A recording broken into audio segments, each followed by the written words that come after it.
الحمد لله وكفى والصلاة والسلام على من لا نبي بعده أما بعد فأعوذ بالله من الشيطان الرجيم بسم الله الرحمن الرحيم وإلى مدين أخاهم شعيبا قال يا قوم اعبدوا الله ما لكم من إله غيره ولا تنقصوا المكيال والميزان إني أراكم بخير وإني أخاف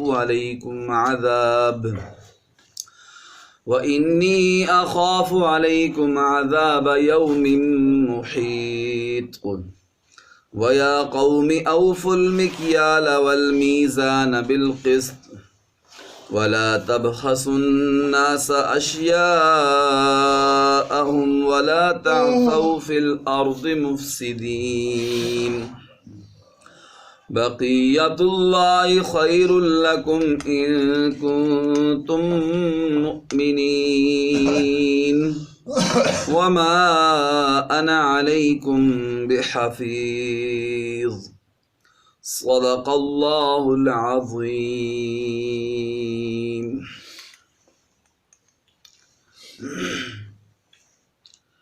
میرے معزز و محترم سامعین و ناظرین اکرام، آج کے اس درس قرآن میں نے آپ کے سامنے سورہ ہود کی آیت نمبر 84 سے آیت نمبر 86 تک آیات تلاوت کرنے کی سعادت حاصل کی ہے۔ اس سے پہلے حضرت لوط علیہ السلام کی قوم پر عذاب کا ذکر تھا، ان کے خبیث عمل کی وجہ سے۔ اب یہاں سے اللہ رب العزت حضرت شعیب علیہ السلام کی قوم مدین کا ذکر فرماتے ہیں۔ ان دونوں میں مناسبت یہ ہے کہ اکثر قومیں جن کو اللہ رب العزت نے ہلاک کیا، ان پر اللہ کا عذاب آیا، وہ کفر و شرک کی وجہ سے آیا، اور خرابیاں بھی ہوتی تھیں، لیکن جو مین جرم اور گناہ تھا وہ کفر اور شرک تھا، اس وجہ سے ان پر اللہ کا عذاب آیا۔ لیکن دو قومیں ایسی ہیں کہ جن پر اللہ رب العزت نے ان کے کفر و شرک کے ساتھ ساتھ ان کے دو خبیث کاموں کا بھی ذکر کیا ہے کہ جن کی وجہ سے ان پر عذاب آیا ہے۔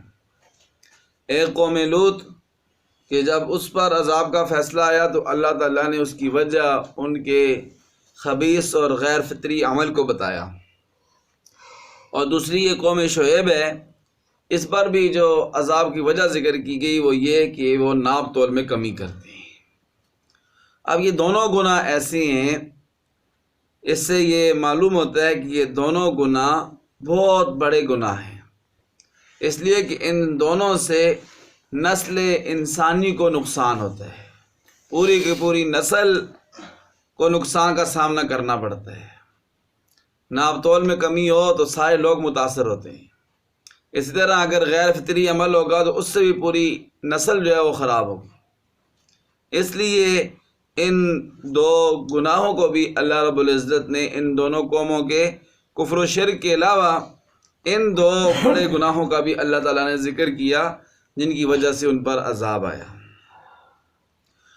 قوم مدین کا مختصر تعارف یہ ہے کہ مدین ایک قبیلے کا نام ہے، اور پھر اس کے بعد جس جگہ پر قبیلہ آباد تھا اس کا نام بھی، اس جگہ کا نام بھی مدین مشہور ہو گیا، اور اس جگہ کو آباد کیا تھا مدین بن ابراہیم نے۔ مدین بن ابراہیم نے، اس وجہ سے اس جگہ کا نام پھر مدین پڑ گیا۔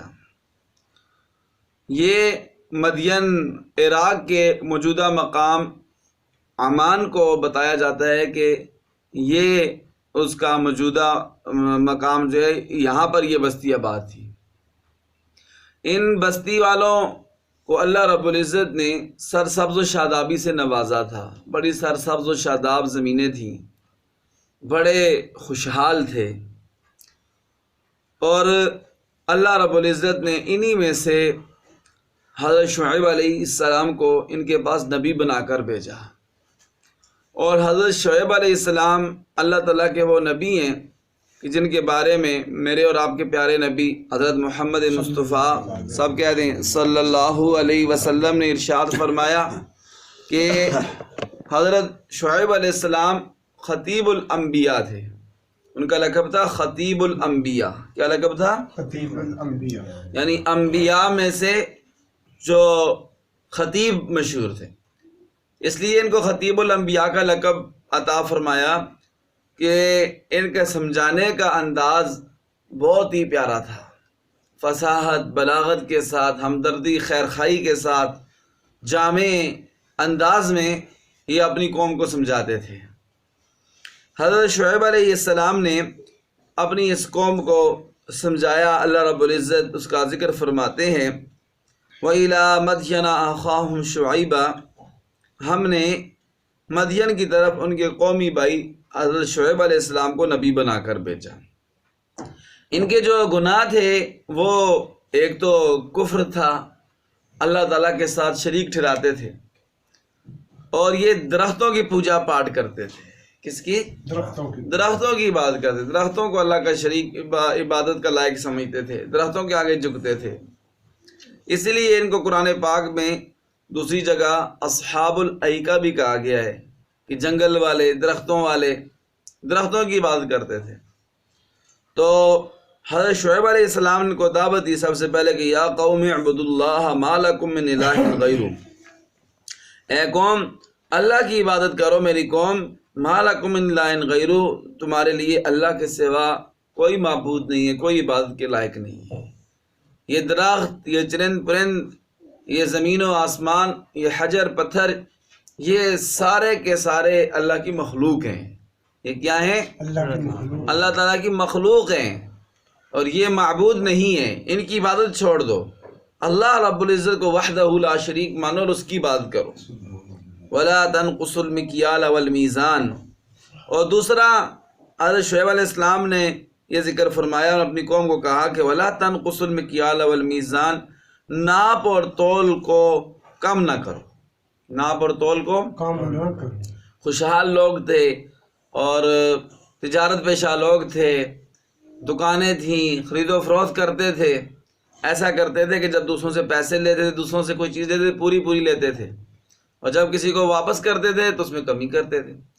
دوسری جگہ بھی قرآن پاک میں اللہ تعالیٰ فرماتے ہیں کہ ان لوگوں کے لیے تباہی و بربادی ہے جو ناپ تول میں کمی کرتے ہیں۔ وَيْلٌ لِّلْمُطَفِّفِينَ، تباہی ہے، بربادی ہے، ہلاکت ہے ناپ تول میں کمی کرنے والوں کے لیے۔ الَّذِينَ إِذَا اكْتَالُوا عَلَى النَّاسِ يَسْتَوْفُونَ، جب لوگوں پر ناپتے ہیں، لوگوں سے کوئی چیز لینی ہو تو پورا پورا لیتے ہیں۔ وَإِذَا كَالُوهُمْ أَوْ وَّزَنُوهُمْ يُخْسِرُونَ، جب لوگوں کو کوئی چیز ناپ کر دیتے ہیں یا وزن کر کے دیتے ہیں تو اس میں کمی کرتے ہیں۔ تو اللہ تعالیٰ نے فرمایا ایسے لوگوں کے لیے کیا ہے؟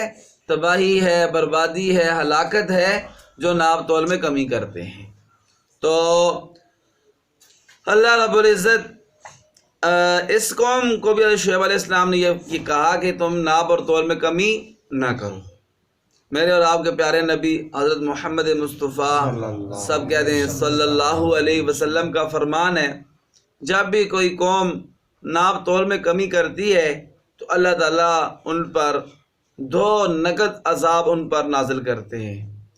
پہلا عذاب یہ ہوتا ہے کہ اس قوم کو اللہ تعالیٰ قحط میں مبتلا کر دیتے ہیں، فصلیں تباہ ہو جاتی ہیں، بے موسمی بارشیں ہوتی ہیں اور فصلیں تباہ و برباد ہو جاتی ہیں، اور قحط اللہ تعالیٰ اس قوم پر بارشیں روک لیتے ہیں، قحط مسلط ہو جاتا ہے۔ اور دوسرا یہ ہوتا ہے کہ چیزیں مہنگی ہو جاتی ہیں، جیسے آج کل آپ کے سامنے صورتحال، ہر چیز کو آگ لگی ہوئی ہے، کیا آٹا، کیا دالیں، کیا چاول اور کیا گھی، کیا خورد و نوش چیزیں، وہ چیزیں جو انسان کی بنیادی ضرورتیں، جو کھانے کی چیزیں ہیں، اور جو بنیادی ضرورتیں ہیں، یہ بجلی، سوئی گیس، یہ بھی ان کی قیمتیں بھی آسمانوں سے باتیں کرتی ہیں اور قیمت کہیں ٹھہرتی نہیں ہے، ہر روز اضافہ، ہر روز اضافہ۔ کل بھی خبروں میں یہ سننا ہے، پڑھا ہے کہ بجلی کے یونٹوں میں 2 روپے فی یونٹ پھر اضافہ ہو رہا ہے۔ مطلب ہر چیز مہنگی ہو رہی ہے. تو یہ کس کی نشانی ہے؟ یہ اس کی نشانی ہے. پیارے نبی صلی اللہ علیہ وسلم نے فرمایا کہ جب بھی کوئی قوم ناپ تول میں کمی کرے گی اللہ تعالیٰ ایک کات اس پر مسلط کریں گے اور دوسرا یہ عذاب اس پر مسلط ہوگا کہ چیزیں مہنگی ہو جائیں گی، گراں ہو جائیں گی. اللہ تعالیٰ حفاظت فرمائے. تو آپ دیکھتے ہیں آج کل کتنا مطلب دھوکہ ہے اور کتنا چکر ہے، اور ناپ تول میں اور چیزوں کی مقدار میں، چیزوں کی کوالٹی میں کتنا زیادہ فرق ہے. اور یہ ہم لوگ وہ مسلمان اپنے آپ کو کھلانے والے جو ہے وہ ایسے کام کرتے ہیں. اللہ تعالیٰ سب کو ہدایت نصیب فرمائے. تو حضرت شعیب علیہ السلام نے کہا کہ وَلَا تَنْقُصُوا الْمِكْيَالَ وَالْمِيزَانَ، ناپ اور تول میں کمی نہ کرنا. اِنِّي أَرَاكُمْ بِخَيْرٍ، میں تمہیں خوشحال دیکھتا ہوں، تم خوشحال ہو، سب کچھ تمہارے پاس ہے، اللہ کی دیا ہوا ہر کچھ ہے، تو پھر تم کیوں ڈنڈی مارتے ہو؟ ایک تو ہوتا ہے بندے کے پاس ہو کچھ نہ، تو یہ تو اس صورت میں بھی جائز نہیں ہے ناپ تول میں کمی. بندہ غریب ہے، کچھ نہیں ہے، اس کے لیے بھی نہیں ہے جائز حلال. لیکن ایک بندہ خوشحال ہے، اللہ نے سب کچھ دیا ہوا ہے، اور پھر بھی وہ ایسے ڈنڈی مارتا ہے اور ناپ تول میں کمی کرتا ہے، تو وہ تو زیادہ سزا کا مستحق ہے. تو فرمایا شعیب علیہ السلام نے انی اراکم بخیر، میں تم سب کو خوشحال دیکھتا ہوں. وانی اخاف علیکم عذاب یوم محیط، اور میں تمہارے اوپر اس عذاب کا خوف رکھتا ہوں، اندیشہ رکھتا ہوں کہ جو عذاب تم کو چاروں طرف سے گھیر لے گا. دعوت قبول کر لو، اللہ کو وحدہ لا شریک مانو، درختوں کی پوجا پاٹ چھوڑ دو، ناپ تول میں کمی کرنا چھوڑ دو، ورنہ ایک دن وہ آئے گا کہ اللہ کا عذاب تمہارے اوپر آ جائے گا اور ہر طرف سے، اوپر سے، نیچے سے، دائیں بائیں سے، سامنے پیچھے سے تمہیں گھیر لے گا، تو پھر تم اس سے بچ نہیں سکو گے. پیار سے بھی سمجھایا، پھر ڈرایا بھی اللہ کے عذاب سے. پھر دوبارہ پھر پیارے انداز میں فرماتے ہیں وَيَا قَوْمِ أَوْفُوا الْمِكْيَالَ وَالْمِيزَانَ بِالْقِسْطِ، اے میری قوم ناپ اور تول کو انصاف کے ساتھ پورا کرو. ناپ اور تول کو انصاف کے ساتھ پورا کرو. جو بھی چیز ناپ کر دو، تول کر دو، اس کو انصاف کے ساتھ برابر دو. اب یہ دیکھیں گے پہلے تو آگے ہے نا کہ ناپ تول میں کمی نہ کرو، تو جب ناپ تول میں کمی نہیں ہوگی تو ناپ تول پورا ہی ہوگا نا. جی. لیکن دیکھیں دوبارہ حضرت شعیب علیہ السلام نے کہا کہ تم ناپ اور تول کو پورا کرو. یہ دوبارہ ہے، کیوں؟ ایک تاکید کے لیے، تاکید کے لیے، بات کو پکا کرنے کے لیے. پھر دوبارہ سمجھایا ان کو کہ اے میری قوم ناپ اور تول کو پورا کرو انصاف کے ساتھ. وَلَا تَبْخَسُوا النَّاسَ أَشْيَاءَهُمْ، اور لوگوں کو ان کی چیزیں کم کر کے نہ دو. یہ اللہ تعالیٰ نے لفظ تبخس کو ذکر کیا ہے، بخسن سے، یہ اس کا معنی ہے کمی کرنا، کسی کے حق میں کمی کرنا، کسی کا حق مارنا. یہ بہت جامع لفظ ہے، یہ صرف ناپ تول کے ساتھ خاص نہیں ہے، بلکہ کسی قسم کا بھی حق انسان نے دینا ہے تو چاہیے اس کو کہ اس کے حق میں کمی نہ کرے.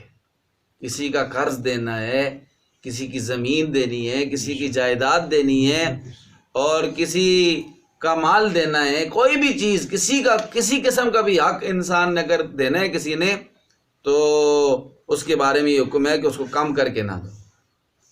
کسی سے قرض لیتے ہو، جیسے اس کی زبان کی ہے ویسے ہی اس کو واپس دو.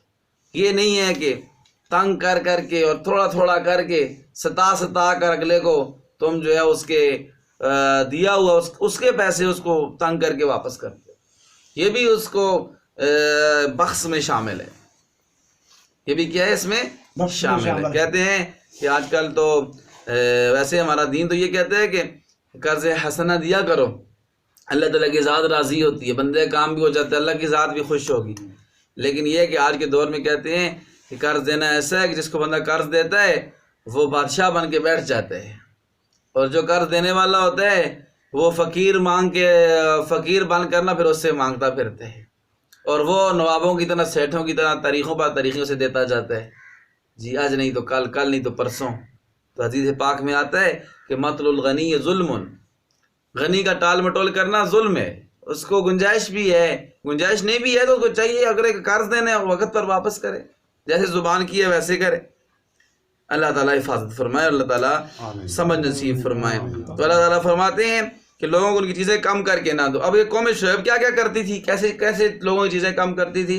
سورہ اعراف میں اللہ رب العزت نے وہاں پر بھی ذکر فرمایا سورہ اعراف میں بھی کہ وہاں پر آتا ہے کہ یہ ایسے کرتے تھے. ایک تو ناپ تول میں کمی کرتے تھے, دوسرا یہ کرتے تھے کہ ان کے کچھ لوگ بدماش قسم کے راستوں میں چوکیاں لگا کے بیٹھ جاتے تھے. جیسے ہوتا ہے چنگی ٹیکس ہوتا ہے, چنگی لگا کر چوکی لگا کر بیٹھ جاتے تھے ادھر بھی لگاتے ہیں جی. تو جو بھی آتا تھا نا, قافلہ آتا تھا, لوگ آتے تھے, ان سے زبردستی ٹیکس وصول کرتے تھے. ادھر بھی کرتے ہیں. تو پھر ایسے کرتے تھے. اس کے علاوہ یہ کرتے تھے کہ جو بھی حضرت شعیب علیہ السلام کی طرف بندے جاتے تھے نا, ان کو بھی روکتے تھے. کہتے ان کی طرف کیوں جاتے ہو, یہ نہ ہو کہ ان کی کہیں بات نہ سن لیں, ان کی دعوت قبول نہ کر لیں. اور بعض ایسے تھے کہ ڈاکے بھی ڈالتے تھے, یہ تجارتی قافلوں پر ڈاکے مارتے تھے. تو طرح طرح کی برائیوں میں بالکل یہ شریک تھے. تو اللہ تعالیٰ فرماتے ہیں وَلَا تَبْخَسُوا النَّاسَ أَشْيَاءَهُمْ, لوگوں کو ان کی چیزیں کم کر کے نہ دو. وَلَا تَعْثَوْا فِي الْأَرْضِ مُفْسِدِينَ, اور زمین میں فساد پھیلاتے مت پھرو, فساد نہ پھیلاؤ. یہ فساد ہے نا, لوگوں سے ان کے مال زبردستی چھین لینا, زبردستی ٹیکس وصول کرنا اور لوگوں کے مال میں کمی کرنا, یہ ایسی چیزیں ہیں کہ جن سے زمین میں فساد پھیلتا ہے.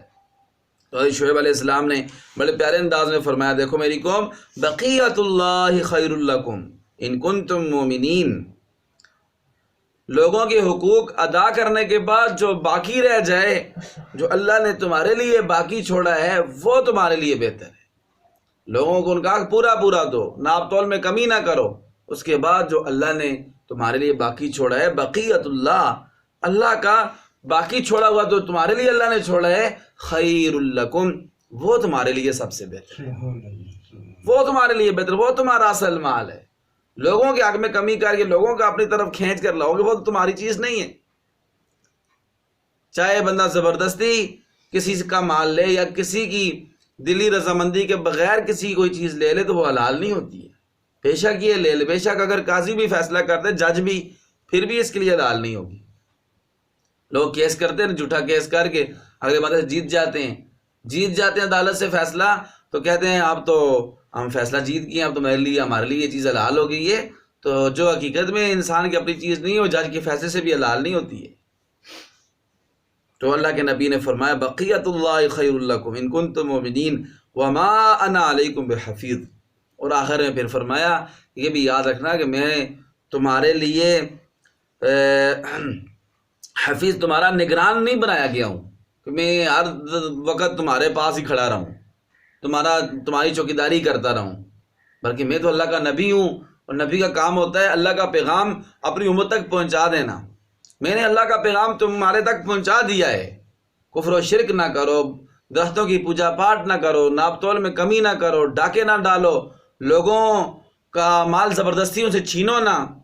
میں نے تمہیں سارا پیغام پہنچا دیا ہے. اب تم مانو گے تو تمہاری اس میں خیر اور بھلائی ہے, اگر نہیں مانو گے تو اللہ تعالیٰ کا عذاب تم پر نازل ہو کر رہے گا, جیسے پہلی قوموں پر اللہ کا عذاب نازل ہوا تھا. یہاں تک حضرت شعیب علیہ السلام نے اپنی قوم کو سمجھایا, ان کو بتایا. یہاں سے آگے پھر قوم نے کیا جواب دیا, وہ انشاءاللہ کل کے درس میں ذکر کریں گے. اللہ تعالیٰ ہمیں عمل کی توفیق عطا فرمائے, اور ان برائیوں سے اللہ تعالیٰ ساری امت مسلمہ کو اور ہم سب کو اللہ تعالیٰ محفوظ فرمائے. اب ان آیتوں کا ترجمہ سماعت فرمائیں. اعوذ باللہ من الشیطان الرجیم. جی ترجمہ کریں جی. میں اللہ تعالیٰ کی پناہ میں آتا ہوں شیطان مردود کے شر سے. بسم اللہ الرحمن الرحیم. وَإِلَى مَدْيَنَ أَخَاهُمْ شُعَيْبًا, اور قوم مدین کی طرف ان کے بھائی شعیب علیہ السلام کو نبی بنا کر بھیجا. تو ان کے بھائی اس لیے کہا کہ اسی قوم میں سے تھے. تو ایسے یہ بھی ثابت ہوتا ہے کہ نبی انسان ہوتے ہیں. نبی کیا ہوتے ہیں؟ انسان ہوتے ہیں. اور انسان ساری مخلوقات سے سب سے زیادہ فضیلت والی اشرف المخلوقات انسان ہے.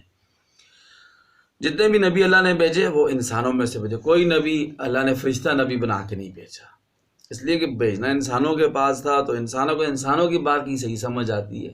انسان کے بعد فرشتہ بھیج دیں تو وہ انسانوں کیسے سمجھائے گا کہ یہ ساری زندگی کیسے گزارنی ہے. وَإِلَى مَدْيَنَ أَخَاهُمْ شُعَيْبًا, قوم مدین کی طرف ان کے قومی بھائی حضرت شعیب علیہ السلام کو نبی بنا کر بھیجا. قال, حضرت شعیب علیہ السلام نے فرمایا, یا قومی, اے میری قوم, اے میری اعبدوا اللہ، اللہ کی عبادت کرو، ما لکم من الہ غیرہ، تمہارے لیے اللہ کے سوا کوئی معبود نہیں ہے، تمہارے لیے اللہ کے سوا کوئی معبود، کوئی عبادت کے لائق نہیں ہے، کوئی مشکل کشا نہیں ہے، کوئی حالت روا نہیں ہے، کوئی بگڑی بنانے والا نہیں ہے، کوئی تمہیں اولاد کی خزانے دینے والا نہیں ہے، سب کچھ دینے والی ذات وہ کس کی ذات ہے؟ اللہ تعالیٰ کی ذات ہے۔ وَلَا تَنْقُصُوا الْمِكْيَالَ، اور ناپ کو کم نہ کرو، والمیزان، اور وزن کو کم نہ کرو، انی اراکم بخیر، میں تمہیں خوشحال دیکھتا ہوں، تمہیں خوشحال دیکھتا، سب کچھ تمہارے پاس ہے۔ وَإِنِّي أَخَافُ عَلَيْكُمْ عَذَابَ يَوْمٍ مُحِيطٍ، اور میں تمہارے اوپر اندیشہ رکھتا ہوں، تمہارے بارے میں خوف کھاتا ہوں، عذاب یوم محیط، ایسے دن کے عذاب کا جو تمہیں چاروں طرف سے گھیر لے گا۔ وَيَا قَوْمِ، اور اے میری قوم، أَوْفُوا الْمِكْيَالَ والمیزان بالقسط، ناپ اور تول کو انصاف کے ساتھ پورا کرو، ولا تبخسوا الناس اشیاءهم، اور لوگوں کو ان کی چیزیں کم کر کے نہ دو، ولا تعثوا فی الارض مفسدین، اور زمین میں فساد پھیلاتے مت پھرو، بقیت اللہ خیر لکم، اللہ تعالیٰ نے جو تمہارے لیے مال باقی چھوڑا ہے لوگوں کے حقوق ادا کرنے کے بعد، وہ تمہارے لیے بہتر ہے، ان کنتم مؤمنین، اگر تم ایمان والے ہو، اگر تم ایمان والے ہو، اللہ پر یقین رکھتے ہو، تو اللہ تمہارے اس تھوڑے مال میں تمہیں برکت عطا فرمائیں گے۔ حرام کا زیادہ مال بھی ہو اس سے بے برکتہ ہوتا ہے، اس میں کوئی برکت نہیں ہوتی ہے، وہ ختم ہو جاتا ہے، مٹ جاتا ہے، لیکن حلال کا تھوڑا بھی ہے اللہ اس میں برکت عطا فرمائیں گے۔ وَمَا أَنَا عَلَيْكُمْ بِحَفِيظ، اور میں تمہارے اوپر کوئی نگران بنا کے نہیں بھیجا گیا ہوں کہ ہر وقت تمہارے سر پہ کھڑا رہوں، میں نے اللہ کا نبی ہوں اور اللہ کا پیغام تمہیں پہنچا دیا ہے۔ اللہ تعالیٰ عمل کی توفیق عطا فرمائے۔ وآخر دعوانا الحمدللہ رب العالمین۔ ربنا تقبل منا انك انت السميع العليم وتب علينا يا مولانا انك انت التواب الرحیم۔ یا اللہ ہماری حاضری قبول فرما، یا اللہ ہمیں استقامت نصیب فرما، جتنے بھی ایمان والے فوت ہو چکے ہیں سب کی بخشش فرما، بیماروں کو شفاء کاملہ عطا فرما، مظلوموں کو ظلم سے نجات نصیب فرما، مقروضوں کو قرضوں سے خلاصی عطا فرما، بے اولادوں کو نیک صالح اولاد عطا فرما، اولاد والوں کی اولادوں کو نیک فرما بردار، اپنے ماں باپ کی آنکھوں کی ٹھنڈک بنا، جتنے بھی یا اللہ مسلمان مرد عورتیں لڑکے لڑکیاں بے جوڑ ہیں ان کو نیک صالح مزاج کے مطابق جوڑ عطا فرما، سب کی شادیاں رشتے ناطے آسان فرما، مشکلات سے محفوظ فرما، یا اللہ اسلام والی زندگی نصیب فرما، ایمان اور شہادت والی موت نصیب فرما، پوری دنیا پر اسلام کا بول بالا فرما، اسلام کو مسلمانوں کو عزت اور سرخروئی نصیب فرما، مسلمانوں کو یا اللہ اسلامی خلافت نصیب فرما، پوری دنیا کے مسلمانوں کو متحد فرما، آپس میں اتفاق اتحاد نصیب فرما، پوری دنیا کے مسلم حکومتوں کو حکمرانوں کو بھی آپس میں اتفاق نصیب فرما، یا اللہ جس وقت اس دنیا سے رخصت ہوں اپنے فضل و کرم سے ہماری زبانوں پر اپنا پاک کلمہ جاری فرما، لا الہ الا اللہ محمد الرسول اللہ برحمتک یا